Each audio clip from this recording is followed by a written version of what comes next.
அனைவருக்கும் வணக்கம். உண்மை செய்திகள் உடனுக்குடன் கிடைக்கணும்னா, மறக்காம நம்ம சேனல நீங்க சப்ஸ்கிரைப் பண்ணி பெல் ஐகானையும் சேர்த்து பிரஸ் பண்ணிக்கங்க. இந்த வீடியோவுக்கு மறக்காம ஒரு லைக் பண்ணிட்டு வீடியோவ தொடர்ந்து முழுமையா பாருங்க.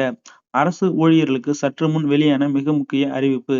சம்பள உயர்வு இப்படி இருக்கும். 8வது ஊதியக் குழுவின் மீது எகிறும் எதிர்பார்ப்புகள். மத்திய அரசு ஊழியர்கள் மற்றும் ஓய்வூதியதாரர்களுக்கான 8வது ஊதியக் குழு குறித்த விவாதம் தற்போது முக்கியத்துவம் பெற்று உள்ளது. ஊழியர்கள் மற்றும் ஓய்வூதியதாரர்களின் பிரதிநிதிகளுடன் ஆலோசனை நடத்த நாடு முழுவதும் உள்ள பல்வேறு நகரங்களில் ஊதியக் குழு தொடர்ந்து கூட்டங்களை நடத்தி வருகிறது. இந்த ஜூலை மாதத்தில் கொல்கத்தா மற்றும் புவனேஸ்வரில் நடைபெற்ற கூட்டங்களைத் தொடர்ந்து ஆகஸ்ட் மற்றும் செப்டம்பர் மாதங்களில் டெல்லி, சென்னை மற்றும் புதுச்சேரியில் முக்கிய கூட்டங்கள் நடைபெற உள்ளன. இந்த கூட்டங்களில் ஃபிட்மென்ட் காரணி, ஓய்வூதிய சீர்திருத்தங்கள் மற்றும் மிக முக்கியமாக ஆண்டு ஊதிய உயர்வு விகிதத்தை அதிகரிப்பது ஆகியவை குறித்து தீவிரமாக விவாதிக்கப்பட்டு வருகிறது. ஆண்டு ஊதிய உயர்வு விகிதத்தை 3% 5% உயர்த்த 8வது ஊதியக்குழு பரிந்துரைத்தால் அது ஊழியர்களின் வருமானத்தில் எத்தகைய குறிப்பிடத்தக்க மாற்றம் மற்றும் சாதகமான தாக்கத்தை ஏற்படுத்தும் என்பதை இங்கே பார்ப்போம். தற்போது 7வது ஊதியக் குழுவின் கீழ் மத்திய அரசு ஊழியர்கள் தங்கள் அடிப்படை ஊதியத்தில் ஆண்டுக்கு 3% ஊதிய உயர்வை பெறுகின்றனர். இந்த விகிதத்தை 5% முதல் 7% வரை உயர்த்த வேண்டும் என்று ஊழியர் சங்கங்கள் கோரிக்கை விடுத்து வருகின்றன.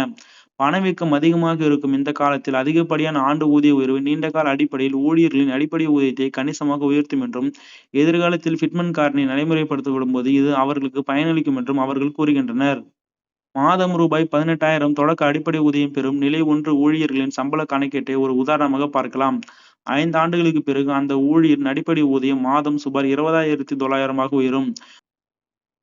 ஊதிய உயர்வு விகிதத்தில் வெறும் 2% அதிகரிப்பு இருந்தாலே 5 ஆண்டுகளில் அடிப்படை ஊதியத்தில் கூடுதலாக ரூபாய் 3,300 கிடைக்கும். இதே போல மற்ற நிலை ஊழியர்களுக்கும் அவர்களுடைய அடிப்படை ஊதியத்தை பொறுத்து அதிக பலன் கிடைக்கும். ஆண்டு ஊதிய உயர்வு என்பது கையில் கிடைக்கும் சம்பளத்தை அதிகரிப்பது மட்டுமல்லாமல், தானாகவே பல படிகள் மற்றும் சலுகைகளும் உயர்த்துகிறது. அகவிலைப்படி அடிப்படை ஊதியத்தின் அடிப்படையில் கணக்கிடப்படுவதால், அதிக அடிப்படை ஊதியம் அதிக அகவிலைப்படியை பெற்றுத்தரும். வீட்டு வாடகைப்படியும் அடிப்படை ஊதியத்தை சார்ந்தே அமைகிறது. தேசிய ஓய்வூதிய திட்டத்திற்கான அரசு மற்றும் ஊழியர் பங்களிப்பு அதிகரிக்கும். பணிக்கொடை மற்றும் ஓய்வூதிய தொகையும் கணிசமாக உயரும்.